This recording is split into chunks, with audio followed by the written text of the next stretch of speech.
update ng bayan. Maasahan anumang panahon.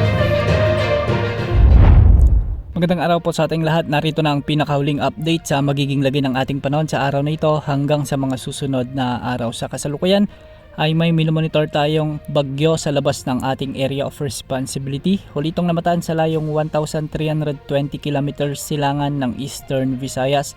Taglay ang lakas ng hangin na umaabot sa 55 km per hour malapit sa gitna at pagbugsong umaabot sa 70 km per hour.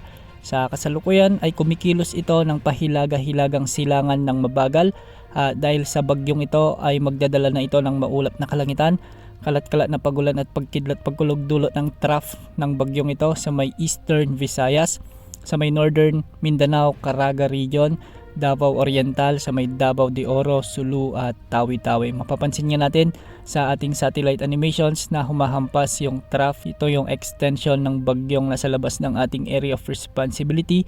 Kaya sa mga kababayan natin sa nabanggit na lugar, mag-ingat po dahil posible ang banta ng mga biglaang pagbaha o pagguho ng lupa, lalo na kung may mga umiiral na katamtaman hanggang sa kung minsan ay malalakas na pag-ulan. Samantala, ang amihan pa rin ang weather system na magdadala ng maulap na kalangitan, kalat-kalat na may hinang pag-ulan sa Cagayan Valley, Bicol Region, Aurora at Quezon Province. Amihan pa rin na magdadala ng bahagyang maulap hanggang sa maulap na kalangitan na may mga tsansa ng mga kalat-kalat na may hihinang pag-ulan sa Metro Manila at nalalabi pang bahagi ng Luzon. Para naman sa nalalabing bahagi ng Visayas at nalalabing bahagi ng Mindanao, asahan naman ang bahagyang maulap hanggang sa maulap na kalangitan na may mga tsansa ng mga kalat-kalat na pag-ulan at pagkidlat pagkulog, dulot pa rin ito ng mga localized thunderstorms. Mag-ingat po dahil posible pa rin ang banta ng mga biglaang pagbaha o pagguho ng lupa, lalo na kung may mga umiiral na severe thunderstorms. Para sa lagay ng mga pag-alon sa ating mga karagatan, ang silangang karagatan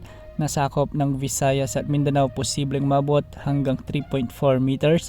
Sa Luzon, posibleng mabot ang mga pag-alon hanggang 3.1 meters at sa nalalabing karagatan ng bansa, posibleng mabot ang mga pag-alon hanggang 2.1 meters. Sa mga susunod na araw o linggo, posibleng ideklara na ang Pag-asa ang opisyal na pagtatapos ng amihan dahil unti-unti na itong mawawala bilang isang weather system na nakakaapekto sa ating bansa. Ang mangingibabaw na weather system sa mga susunod na linggo ay ang easterlies na magdadala ng malinsangang panahon, hudyat ng papalapit na tag-init sa ating bansa. Yan mo lang latest sa lagay ng panahon. Ito po ang weather update ng bayan.